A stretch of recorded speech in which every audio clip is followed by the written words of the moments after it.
दोस्तों, यूरोप और अमेरिका में अब खुलकर छटपटाहट दिखने लगी है और वे रूस पर लगाए गए प्रतिबंधों से जब्त किए गए अरबों डॉलर के एसेट बेचकर यूक्रेन को मजबूत करने की योजना बना रहे हैं। ये कदम उनकी निराशा को दर्शाता है, क्योंकि इतने लंबे युद्ध के बावजूद रूस न तो कमजोर हुआ है और न ही बिखरा है। इसके बजाय अब मॉस्को पहले से कहीं अधिक आक्रामक ढंग से चेतावनी दे रहा है कि जो भी उसकी संपत्ति को छुएगा वह आने वाले दशकों तक रूस के निशाने पर रहेगा। यूक्रेन के साथ युद्ध की आड़ में 2022 से ही अमेरिका और यूरोप ने यह खेल शुरू कर दिया था, जब उन्होंने रूसी संपत्ति को जब्त कर लिया था। लगभग 300 से 350 अरब डॉलर की यह राशि विदेशी बैंकों और बॉन्ड्स में फंसी हुई है और अब इसे हथियार और नकदी सहायता में बदलकर रूस के खिलाफ इस्तेमाल करने की तैयारी है। लेकिन असली सवाल यह है कि क्या रूस इतनी आसानी से अपनी संपत्ति को लूटे जाने देगा? क्रेमलिन से लेकर रूसी संसद तक में गुस्से की लहर साफ दिखाई दे रही है। पूर्व राष्ट्रपति दिमित्री मेदवेदेव ने जोर देकर कहा है कि अगर किसी देश ने रूसी संपत्ति को बेचने की हिम्मत की तो उसे इसके भयानक परिणाम भुगतने पड़ेंगे। यह चेतावनी सीधे तौर पर यूरोप और अमेरिका के लिए थी, जिनकी नीतियां अब रूस को और उकसाकर खुद को मुसीबत में डाल रही हैं। वॉशिंगटन में भी राजनीतिक हलचल तेज है, जहां अमेरिकी राष्ट्रपति डोनाल्ड ट्रंप ने यूरोप की रणनीति पर सवाल उठाए हैं। उन्होंने साफ कहा है कि रूस के साथ सीधी टक्कर लेने के बजाय ऊर्जा सुरक्षा और आर्थिक संतुलन पर ध्यान देना चाहिए। ट्रंप की यह टिप्पणी न केवल यूरोप की बेचैनी को उजागर करती है, बल्कि यह भी दिखाती है कि अमेरिका के भीतर ही इस योजना को लेकर गहरे मतभेद हैं। यूरोप की यह घबराहट भारत की आत्मविश्वास से भरी रणनीति के ठीक विपरीत है। नई दिल्ली ने 4 अरब डॉलर के राष्ट्रीय महत्वपूर्ण खनिज मिशन को अपनी भविष्य की ऊर्जा सुरक्षा का आधार बनाया है। लिथियम, कोबाल्ट और निकल जैसे दुर्लभ खनिजों पर अपनी पकड़ मजबूत करने के लिए सरकार लगातार नए समझौते कर रही है। अर्जेंटीना में खनन ब्लॉक हासिल करने के बाद अब जाम्बिया और चिली के साथ भी बातचीत तेज हो चुकी है। भारत का रुख और भी मजबूत इसलिए है क्योंकि उसने आपूर्ति श्रृंखला को सुरक्षित करने के लिए जापान, पेरू, ऑस्ट्रेलिया और संयुक्त अरब अमीरात जैसे देशों के साथ भी साझेदारी की है। ये साझेदारियां भारत को उस समय निर्णायक शक्ति देंगी जब दुनिया इलेक्ट्रिक वाहनों और नवीकरणीय ऊर्जा के लिए दौड़ रही होगी। यूरोप और अमेरिका का पूरा खेल रूस को कमजोर करने पर टिका है, जबकि भारत का खेल अपने भविष्य को सुरक्षित करने पर केंद्रित है। यही अंतर दोनों की नीतियों में साफ दिखाई देता है। एक तरफ पश्चिमी देशों की रणनीति खतरे और जोखिम से भरी है, तो दूसरी तरफ भारत की योजना स्थिर और दूरगामी नजर आती है। इस पूरे परिदृश्य में रूस भी भारत को अपना भरोसेमंद साथी मानता है। यूक्रेन युद्ध के बावजूद मॉस्को और नई दिल्ली के रिश्तों में कोई दरार नहीं आई है। इसके विपरीत ऊर्जा से लेकर रक्षा तक दोनों देशों के बीच साझेदारी और मजबूत हुई है। रूस ने भारत के साथ व्यापारिक समझौतों से पश्चिमी प्रतिबंधों के असर को काफी हद तक कम कर लिया है। दूसरी ओर यूरोपीय संघ ने इस पर काम करना शुरू कर दिया है कि रूसी बॉन्ड्स और विदेशी बैंकों में जमा धन को कैसे नकदी में बदलकर यूक्रेन को दिया जाए। इस पर तेजी से काम चल रहा है, लेकिन अंदर ही अंदर यूरोपीय कंपनियां खुद डरी हुई हैं। उन्हें डर है कि रूस अपने कानूनी और जवाबी कदमों से उन्हें आर्थिक नुकसान न पहुंचा दे। भारत के भीतर भी खनन क्षेत्र में एक नई क्रांति देखी जा रही है। सरकार ने MMDR अधिनियम 2025 में संशोधन किया है, जिससे घरेलू खनन कंपनियों को अधिक अवसर मिलेंगे और 23 महत्वपूर्ण खनिजों पर आयात शुल्क खत्म करके आत्मनिर्भरता की दिशा में एक बड़ा कदम उठाया गया है। यूरोप का संकट सिर्फ रूस तक सीमित नहीं है। ऊर्जा की भारी कीमतें, आर्थिक मंदी और यूक्रेन पर अनियंत्रित खर्च उनकी नीतियों को कमजोर कर रहा है। इसके विपरीत भारत का 4 अरब डॉलर का कोष सिर्फ भविष्य की ऊर्जा सुरक्षा ही नहीं, बल्कि नई नौकरियों और उद्योगों का भी रास्ता खोलेगा। रूस ने पहले ही साफ कर दिया है कि वह अदालतों और अंतर्राष्ट्रीय मंचों पर यूरोप को घेरने की तैयारी कर रहा है। पश्चिमी देशों को लगता है कि वे जब्त की गई संपत्तियों को एक हथियार बना लेंगे, लेकिन रूस की चेतावनियां दिखा रही हैं कि यह दांव उन पर ही उल्टा पड़ सकता है। इस पूरे भू राजनीतिक संकट में भारत की रणनीति सबसे समझदार साबित हो रही है। जहां अमेरिका और यूरोप अपने संसाधन यूक्रेन के युद्ध में झोंक रहे हैं, वहीं भारत अपने संसाधनों को सुरक्षित कर रहा है और भविष्य की प्रौद्योगिकी दौड़ में खुद को एक अग्रणी शक्ति बनाने की तैयारी कर रहा है। ट्रंप का बयान इस लड़ाई को और भी दिलचस्प बना देता है। उनकी राय स्पष्ट संकेत देती है कि अगर अमेरिका का नेतृत्व बदलता है तो यूरोप अकेला पड़ सकता है, और उस स्थिति में रूस और भारत की स्थिति और भी मजबूत होगी। पश्चिमी मीडिया खुद मानता है कि रूस की अर्थव्यवस्था उम्मीद से कहीं ज्यादा मजबूत निकली है। प्रतिबंधों के बावजूद मॉस्को ने अपनी मुद्रा को स्थिर रखा, तेल और गैस की बिक्री बढ़ाई और एशियाई बाजारों की ओर रुख करके इस झटके को संभाल लिया।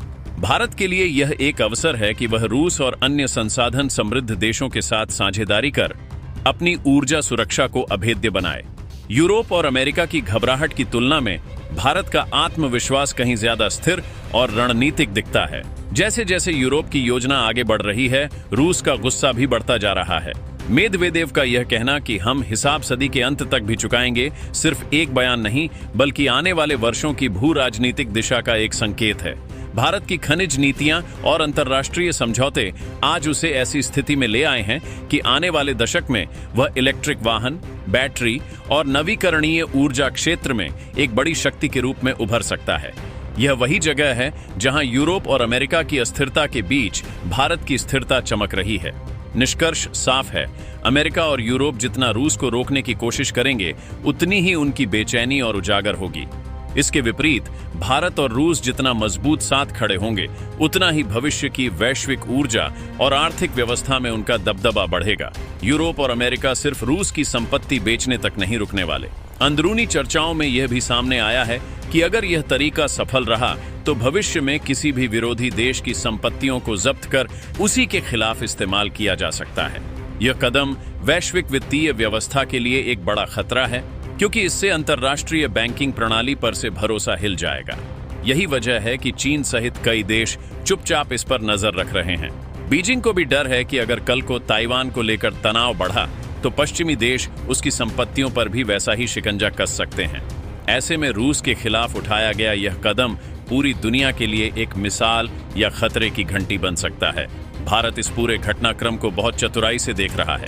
नई दिल्ली समझती है कि अगर पश्चिमी देश अंतर्राष्ट्रीय वित्त को राजनीतिक हथियार बनाएंगे तो भविष्य की अर्थव्यवस्था बहुध्रुवीय हो जाएगी। इसका मतलब है कि डॉलर और यूरो का दबदबा कम होगा और एशियाई देशों को अपनी वैकल्पिक प्रणालियां बनाने का मौका मिलेगा। जर्मनी ऊर्जा संकट से परेशान है, फ्रांस राजनीतिक उथल-पुथल से जूझ रहा है और इटली आर्थिक गिरावट से लड़ रहा है। ऐसे में यूक्रेन को लगातार वित्तीय सहायता देना उनके लिए एक बड़ा बोझ बन चुका है, और इस बोझ को छिपाने के लिए ही वे रूस की संपत्ति बेचने का एक आसान रास्ता खोज रहे हैं। रूस इस खेल को केवल कानूनी ही नहीं बल्कि रणनीतिक मोर्चे पर भी लड़ रहा है। उसने पहले ही एशियाई बाजारों की ओर रुख कर लिया है और चीन और भारत जैसे देशों के साथ तेल और गैस के सौदों को और बढ़ा लिया है। यानी यूरोप भले ही रूसी संपत्ति बेचकर तसल्ली कर ले, लेकिन असली पैसा रूस एशिया से कमा रहा है। भारत के लिए यह फायदा है कि इस बहस में उसका नाम कहीं भी नकारात्मक रूप से नहीं लिया जा रहा है। इसके विपरीत पश्चिमी देश भी भारत को आपूर्ति श्रृंखला का एक महत्वपूर्ण खिलाड़ी मान रहे हैं और रूस भी उसे एक भरोसेमंद साथी के रूप में देखता है। इस दोहरी स्वीकृति ने भारत को एक अनोखी कूटनीतिक ताकत दे दी है। लंबे समय में तस्वीर यह बनती है कि अमेरिका और यूरोप अपनी बेचैनी से वैश्विक भरोसा खो रहे हैं, रूस अपनी सख्ती से रणनीतिक बढ़त बनाए हुए हैं और भारत भविष्य की ऊर्जा और खनिज लड़ाई में धीरे धीरे एक निर्णायक खिलाड़ी के रूप में उभर रहा है। यही वह नया पहलू है जो आने वाले वर्षों की भू राजनीति को तय करेगा। एक और महत्वपूर्ण बात यह है कि रूस और भारत की साझेदारी सिर्फ ऊर्जा या खनिजों तक सीमित नहीं है। दोनों देश रक्षा, अंतरिक्ष और उच्च प्रौद्योगिकी के क्षेत्र में भी अपनी पकड़ मजबूत कर रहे हैं। रूस की सैन्य तकनीक और भारत की विशाल बाजार क्षमता मिलकर एक नया शक्ति संतुलन बना रही है।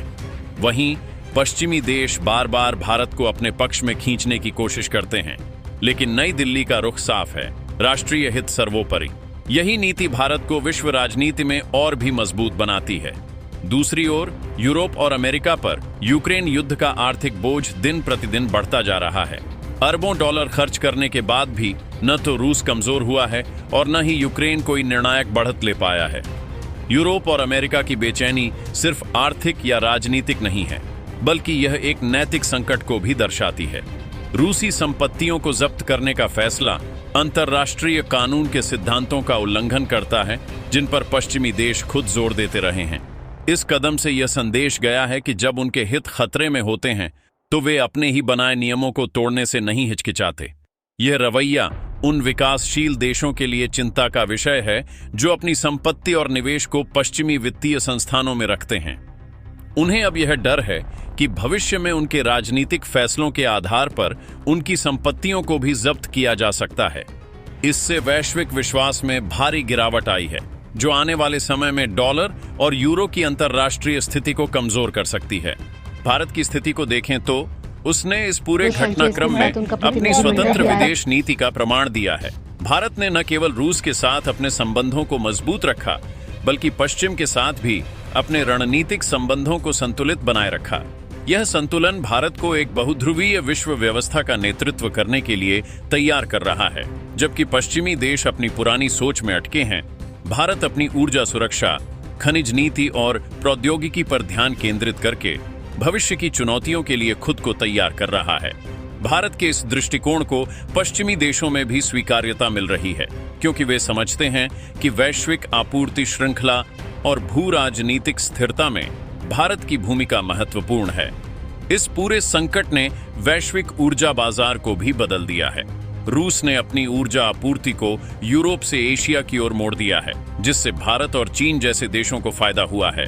भारत को रूस से रियायती दरों पर कच्चे तेल की आपूर्ति मिल रही है, जिससे उसे अपनी आर्थिक स्थिरता बनाए रखने में मदद मिली है।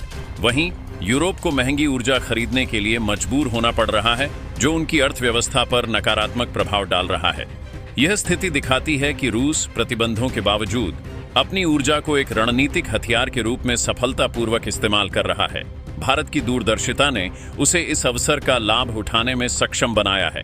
अमेरिका में भी राजनीतिक मतभेद गहरे हैं। डोनाल्ड ट्रंप का बयान इस बात का संकेत है कि अमेरिका के भीतर भी यूक्रेन युद्ध को लेकर एक बड़ी बहस चल रही है। अगर ट्रंप सत्ता में वापस आते हैं तो यह संभव है कि अमेरिका यूक्रेन को दी जाने वाली सहायता में कटौती कर दे और यूरोप को अकेला छोड़ दे। उस स्थिति में यूरोप के लिए रूस के साथ संबंध सामान्य करना या कोई समाधान खोजना और भी मुश्किल हो जाएगा। यह अनिश्चितता यूरोप की नीतियों को और भी अस्थिर बना रही है, जबकि रूस और भारत जैसे देश अपनी दीर्घकालिक रणनीतियों पर मजबूती से टिके हैं।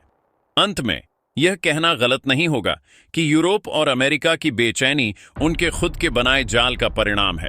वे रूस को कमजोर करने की कोशिश में अपनी अर्थव्यवस्थाओं, अंतर्राष्ट्रीय विश्वसनीयता और रणनीतिक स्थिति को कमजोर कर रहे हैं। दूसरी ओर भारत और रूस जैसे देश इस संकट को एक अवसर में बदल रहे हैं। भारत अपनी आत्मनिर्भरता और रणनीतिक स्वतंत्रता को मजबूत कर रहा है, जबकि रूस नई वैश्विक व्यवस्था में एक मजबूत भूमिका निभाने की तैयारी कर रहा है। इस पूरी घटना में यह साफ है कि आने वाला समय बहुध्रुवीयता का होगा, जहां शक्ति का केंद्र पश्चिम से हटकर एशिया की ओर स्थानांतरित होगा। यूरोप और अमेरिका की बेचैनी का सीधा असर उनके घरेलू राजनीतिक परिदृश्य पर भी दिख रहा है।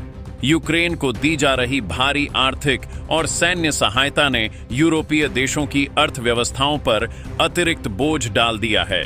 महंगाई बढ़ रही है और नागरिकों में सरकार की नीतियों के प्रति असंतोष पनप रहा है। कई यूरोपीय देशों में राजनीतिक उथल-पुथल साफ नजर आ रही है, जहां यूक्रेन युद्ध के विरोध में आवाजें उठ रही हैं। लोग अपनी सरकारों से पूछ रहे हैं कि क्यों उनके पैसे को दूसरे देश के युद्ध में खर्च किया जा रहा है, जबकि उनके अपने देश में सामाजिक और आर्थिक मुद्दे अनसुलझे हैं। यह स्थिति उन राजनीतिक दलों को मजबूत कर रही है जो राष्ट्रवादी और अलगाववादी सोच रखते हैं और जो पश्चिमी गठबंधनों का विरोध करते हैं। भारत के लिए यह एक सुनहरा अवसर है। पश्चिमी देशों की आंतरिक समस्याओं और उनकी अस्थिर नीतियों को देखते हुए भारत अपनी रणनीतिक स्वायत्तता को और मजबूत कर रहा है। वह केवल एक देश पर निर्भर रहने के बजाय कई देशों के साथ साझेदारी कर रहा है, जिससे उसकी आपूर्ति श्रृंखला सुरक्षित और लचीली बनी रहे। उदाहरण के लिए, भारत का राष्ट्रीय महत्वपूर्ण खनिज मिशन केवल रूस या अमेरिका पर निर्भर नहीं है, बल्कि अर्जेंटीना, चिली, जाम्बिया और ऑस्ट्रेलिया जैसे विभिन्न देशों के साथ समझौते कर रहा है। यह बहुआयामी दृष्टिकोण भारत को भविष्य में होने वाले किसी भी भू राजनीतिक झटके से बचाता है और उसे एक विश्वसनीय और स्थिर भागीदार के रूप में स्थापित करता है। रूस की भी अपनी रणनीति है। वह पश्चिमी देशों के प्रतिबंधों को एक चुनौती के बजाय एक अवसर के रूप में देख रहा है। रूस ने अपनी अर्थव्यवस्था को एशिया की ओर मोड़कर और घरेलू उत्पादन को बढ़ाकर पश्चिमी दबाव को झेलने की क्षमता दिखाई है। रूस और भारत के बीच का व्यापार इसका सबसे बड़ा उदाहरण है। दोनों देशों ने स्थानीय मुद्राओं में व्यापार की व्यवस्था विकसित करके डॉलर पर अपनी निर्भरता कम की है, जिससे वे पश्चिमी वित्तीय प्रणाली की मनमानी से बच सकें। यह एक ऐसा मॉडल है जो भविष्य में अन्य देशों द्वारा भी अपनाया जा सकता है, जिससे डॉलर का वैश्विक प्रभुत्व और कम होगा। अंततः यह पूरा घटनाक्रम वैश्विक व्यवस्था में एक बड़े बदलाव का संकेत है। पश्चिमी देशों की एक ध्रुवीय दुनिया बनाने की कोशिशें विफल होती दिख रही हैं। रूस, भारत और चीन जैसे देश मिलकर एक नई बहुध्रुवीय दुनिया की नींव रख रहे हैं, जहां कोई एक देश या गुट सभी पर हावी नहीं होगा। यूरोप और अमेरिका की बेचैनी उनकी पुरानी सोच और अपनी खुद की नीतियों के परिणामों को दिखाती है, जबकि भारत और रूस की रणनीतिक साझेदारी भविष्य की दिशा तय कर रही है। यह स्पष्ट है कि जो देश आज दूरदर्शिता और स्थिरता दिखा रहे हैं, वही आने वाले दशकों में वैश्विक शक्ति के केंद्र बनेंगे। दोस्तों, इस पर अपनी राय कमेंट बॉक्स में जरूर बताएं। इसी तरह की भी नॉलेजेबल वीडियो देखने के लिए हमारे चैनल TND न्यूज़ को सब्सक्राइब जरूर कीजिएगा। धन्यवाद।